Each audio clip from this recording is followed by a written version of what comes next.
y expresiones. Estación Central. Continuamos. A propósito del día 3 de diciembre, que es el Día Internacional de las Personas con Discapacidad, tengo aquí un dato, y es que en el bloque anterior hablábamos de la legislación y que si se aplica y que existe tal ley en México y también otra para Jalisco. México es miembro de la Convención Internacional sobre los Derechos de las Personas con Discapacidad. Esto es desde el 2007, hace 7 años que se integró. Esta convención promueve que se respeten los derechos y libertades fundamentales de las personas con discapacidad. Hay un artículo muy concreto que es el artículo 4, y este artículo es uno de sus principales rectores y señala las obligaciones generales que los países comprometidos deben de tener. Y bueno, pues entre algunos destacan adoptar medidas hasta el máximo de sus recursos para lograr de manera progresiva el pleno ejercicio de sus derechos sociales y culturales, además de económicos. También asegurar y promover el ejercicio de los derechos humanos y las libertades de las personas con discapacidad sin discriminación. Y por último, otro punto es elaborar y aplicar legislaciones y políticas para hacer efectiva la convención y en otros procesos de adopción de decisiones sobre cuestiones relacionadas con las personas con discapacidad. Y termina diciendo estas obligaciones. Los estados que formen parte de esta organización celebrarán consultas estrechas y colaborarán activamente con las personas con discapacidad, incluidos niñas y niños con discapacidad, a través de organizaciones que las representan. Bueno, un compromiso a nivel internacional lo tiene México, ¿no? Claro. Equiparable a nivel constitucional. Sí, Bueno, de hecho, sí. porque la convención fue ratificada por el Senado y adquiere carácter de ley. Pero mira, déjame decirte, hay una ley federal, hay una ley estatal, que no estamos de acuerdo, casi no se cumplen, ¿verdad? Pero además, ya desde el Código de Asistencia Social establecía a los municipios también la obligación de hacer su reglamento municipal. En Jalisco tenemos 125 municipios ¿Y solamente 3 municipios tienen reglamento municipal, que es Guadalajara, Zapopan y El Salto. Tlajomulco se quedó a medias, nunca lo quiso terminar, ¿no? Entonces, eso ya de entrada es un gran problema, porque también ahí deberían establecer obligaciones, por ejemplo, en la cuestión de las rampas, en la cuestión de los estacionamientos, muchas cosas, sí, ¿no?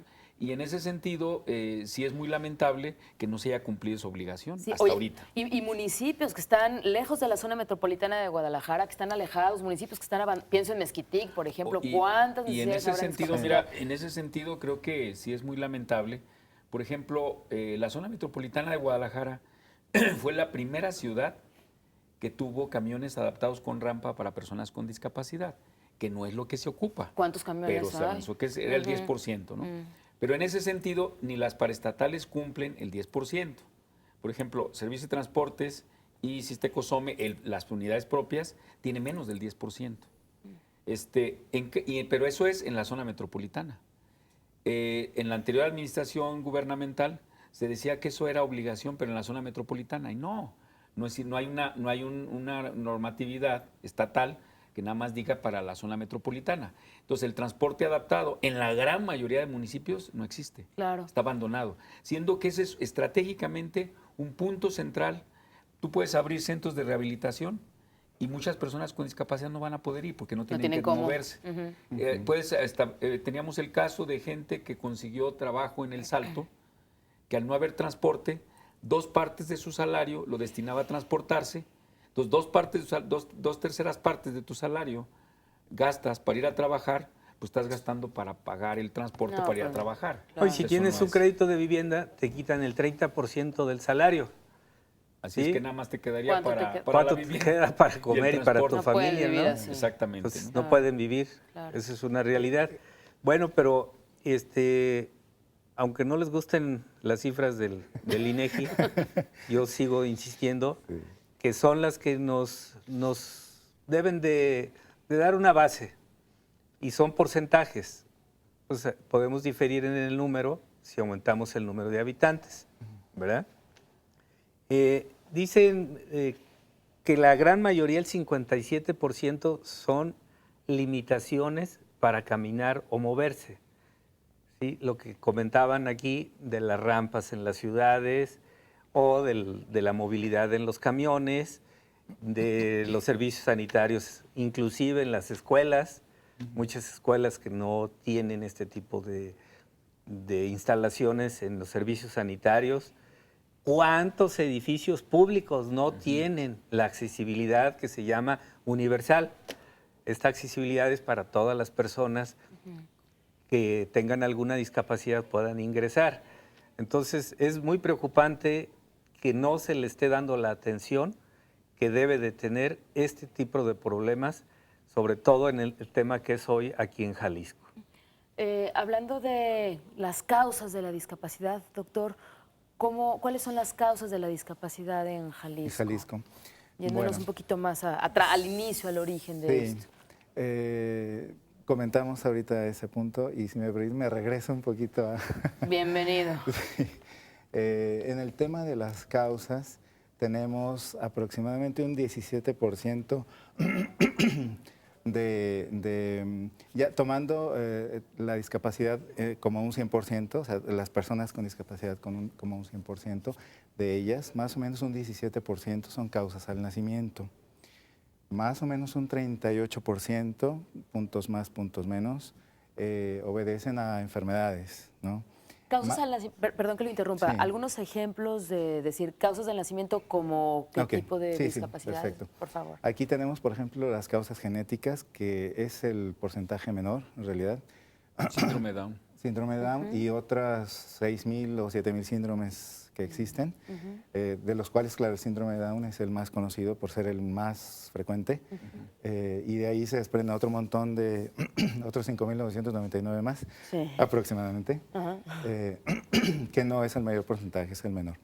El mayor porcentaje es por eventos al nacimiento, o sea, por factores de riesgo durante el embarazo, en el momento del parto, como asfixias neonatales, ictericia, que es cuando los bebés se ponen amarillitos, infecciones de la madre o neuroinfecciones del bebé también, ¿no? Y inmediatamente después del parto, traumatismos y algunas infecciones posteriores al nacimiento, pero en las primeras etapas de vida, de los cuales el primer año es el más riesgoso para el bebé, ¿no? Porque más o menos un 78% de los bebés llegan a la adolescencia. O sea, hay muchas años. causas de muerte perinatal, muchas. El primer año de vida es un periodo muy frágil en donde muchas cosas pueden incidir y pueden generar enfermedades y muerte, ¿no? Entonces, eso en lo que se refiere Al 17% que hablaba por nacimiento. Y luego tenemos un 30 Luego tenemos un 38% que es por enfermedades, ya en etapas posteriores, neuroinfecciones también, problemas, secuelas por ejemplo, poliomielitis y otras enfermedades que pueden causar trastornos del movimiento, trastornos intelectuales, ¿no? Trastornos de la comunicación, trastornos de la visión, etcétera, ¿no? Después, más o menos, tenemos un 15% que es ocasionado por accidentes, un 22% que es ya atribuible a la edad adulta, a la vejez, y un 7% por ahí de causas diversas, ¿no? Más o menos es la estadística para Jalisco, ¿no? Como está, lo que sabemos. La estadística, como la hace quien la hace, entonces, que bueno, ya que presente sus credenciales y veremos qué tanta credibilidad, pero yo creo que, como dice el arquitecto, es una buena base para partir, ¿no? Pepe. Mira, inclusive muchas personas ven como lejana la discapacidad y de acuerdo a o inmunes a la discapacidad. Nunca me va a pasar nada. Y déjame Sí, decirte que exacto. inclusive generalmente la persona que va a llegar a adulta va a llegar con una discapacidad visual, auditiva, mental, ¿verdad?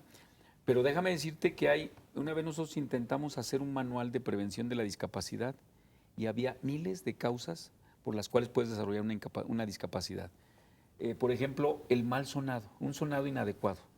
Un sonado inadecuado puede generar que al hacer un gran esfuerzo, al taparte los dos orificios de la nariz, puedes hacer un gran esfuerzo y puede haber ruptura de vasos y puede haber un desprendimiento de retina o también tronarse el oído. Subirse a un avión con gripe probablemente pueda desarrollar una discapacidad.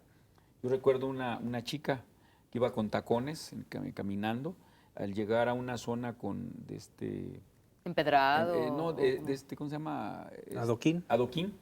Adoquín se le atoró el tacón, se le falseó el pie y se fracturó. Lo llevaron al IMSS, lo enyesaron sin acomodar adecuadamente, soldó, Mal. pero soldó mal y tuvieron que volver a fracturar. Eso generó una infección. Total que duró más o menos 1 año, 3 meses en esa situación y estuvo a punto de perder un pie, ¿sí? O recuerdo un caso de un chico que estaba en su rancho, estaba jugando espadazos con otro niño y de estar jugando, con la espada le ensarta un ojo y se lo vacía. Accidente. Pero a los 2 años el niño siguió viviendo ahí, estaba cortando leña y de estar cortando leña le brinca una astilla y le perfora el otro ojo y se quedó totalmente con discapacidad visual, ¿no? Entonces, hay los accidentes, nosotros hoy felicitamos este programa de Salvando Vidas, que estos borrachazos de jueves, de viernes, sábado, de todo este fin de semana, que luego la gente se alcoholiza. Y domingo de arrepentimiento. Exactamente. Y eso ha provocado un sinnúmero de discapacidades. O, por ejemplo, también el uso del cinturón. Es otro elemento importante para protegerse. Y mucha gente, pues a pesar de que es obligación, no lo hace, ¿no? Sí. Y en un accidente eso les genera una discapacidad motora, ¿verdad? Y que muchas veces es irreversible para toda su vida, ¿no? Vamos a nuestro último corte. De regreso hablaremos acerca de la integración de las personas con discapacidad a la sociedad en cuanto a lo económico, lo social, la educación y también de la atención integral, médica, etcétera. 3030-5307 y 01800-087-8807. Estamos en Estación Central. De ideas y expresiones. Estación Central. Regresamos.